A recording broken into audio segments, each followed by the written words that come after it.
You're watching Inside Durango Sports with Jordan Alexander, your source for information about sporting events in Southwest Colorado.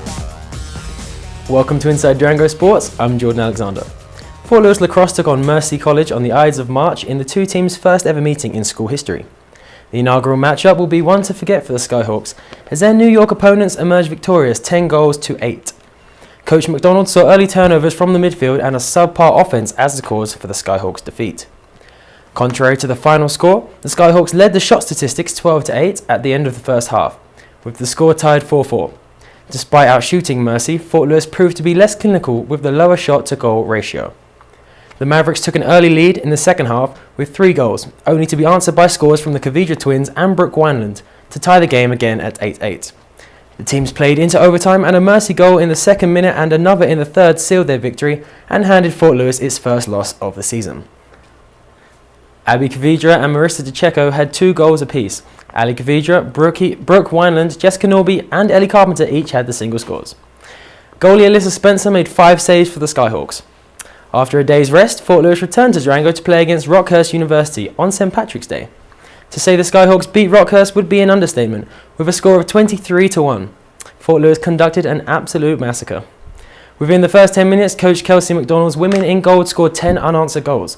Rockhurst picked up a single score with 2 minutes left in the first half, but their first-year program was outclassed and outplayed by a formidable Skyhawk side. At the end of the half, Fort Lewis led 13-1 and continued its dominance in the second with an additional 10 goals. To highlight the top scorers, Ellie Carpenter and Catherine Dunn both led the stats with 4 goals each, and Kylie Smith and Megan Lontrain settled for hat-tricks as they scored 3 apiece. The win moved Skyhawks to 4-1 overall and 2-0 in the Rocky Mountain Athletic Conference. Their next game will be against Albright in Grand Junction on March 20th. 4 games and 4 wins move Fort Lewis softball to an even 12-12 overall, and 8 wins and 6 losses in the Rocky Mountain Athletic Conference. The Skyhawks played host to Colorado Christian University in a double-double header on Saturday and Sunday. Christian Cougars were not the only thing swept away on Saturday, as wind and snow threatened to halt play throughout the first game. The Cougars dealt with the blustery Dust Bowl conditions by scoring the first run, but Fort Lewis bounced back in the second inning when Missy Fundora's double brought home Haley Bolyard. The second run came in the form of Caitlin Bending after Adriana Rossenhauser drove her in with a single with the help of her teammates. Rossenhauser then continued around the diamond to score herself.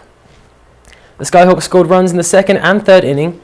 Komali'i Penuku hit a homer to kickstart the final surge, and Bolyard again crossed home plate to give Fort Lewis a 6-2 lead. The game ended 6-3.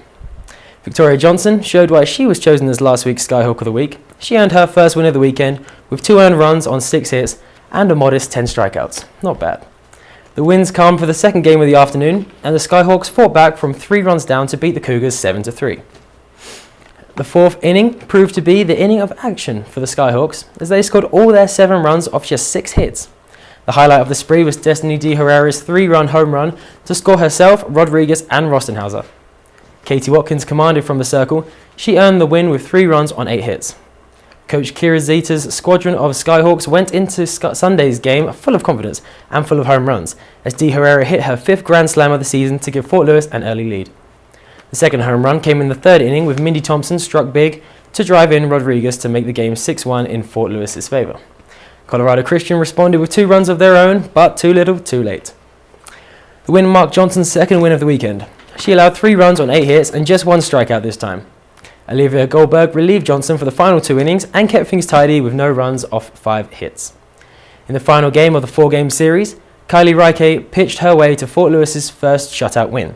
She pitched all 7 innings and posted stats of 2 hits, 3 strikeouts and no walks. 5 runs in the bottom of the second inning from Bending, Fondora, Rossenhauser, D. Herrera and Rodriguez began the rout and set the foundation for an impressive 7-0 win. Fort Lewis's career home run record holder Chelsea Rodriguez scored her 8th homer of the season at the bottom of the 4th, and Mandy Owens hit the sacrifice fly to earn the final run of the game. Next up for softball is a trip to Pueblo on March 22nd for matchups against CSU Pueblo and New Mexico Highlands. With soccer season over, head coach Ogie Kennedy looks towards recruitment of a new class of talent up at Fort Lewis College. This weekend, the men's soccer program hosted the ID camp on Dirks Field to identify potential future targets. Let's take a look.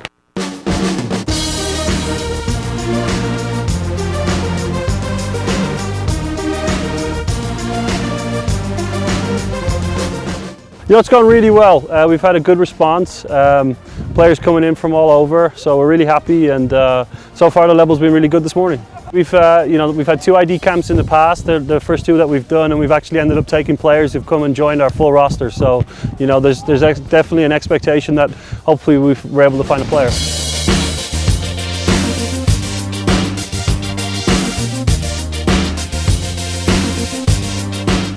I think we've got to get back to hopefully being strong again in conference and look to win our conference back. We've won 9 titles so far in the history of the program. We'd love to make it number 10 this year, so that's kind of our aim.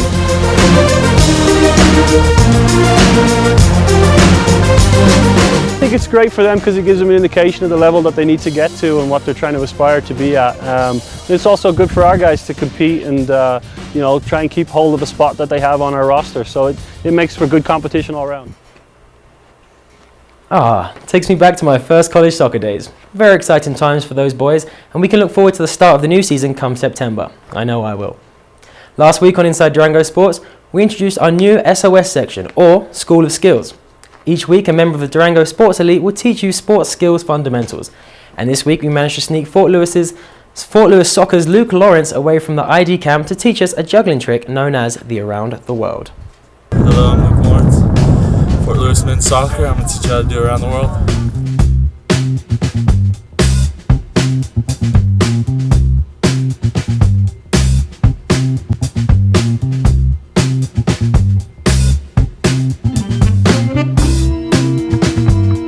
Around the world is quite simple. Pop it up like so. As the ball goes up, float your foot over and quickly accelerate down. Start juggling it. Get a couple juggles in. Send it up, foot over.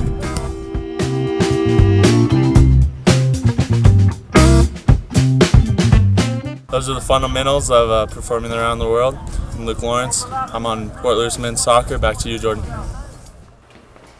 Thank you, Luke Lawrence, and that's another exciting skill under our belts.